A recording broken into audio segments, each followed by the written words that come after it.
Freeman. How's that feel? Pro boxer, pro kickboxer, pro MMA, pro wrestler. Looks nice. Professional. Anyway.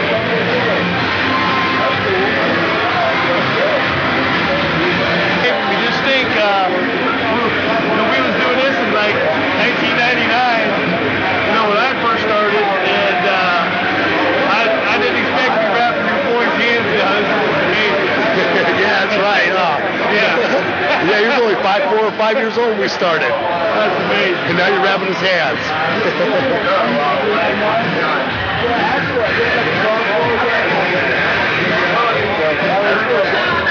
I'm about to make my fucking famous still. Now I'm gonna need copyrights on that, Buzz, when you're done. How the hell I already got this? Come on. You the man. You the kid, Chris?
Comes too close, spin back, spins over, same.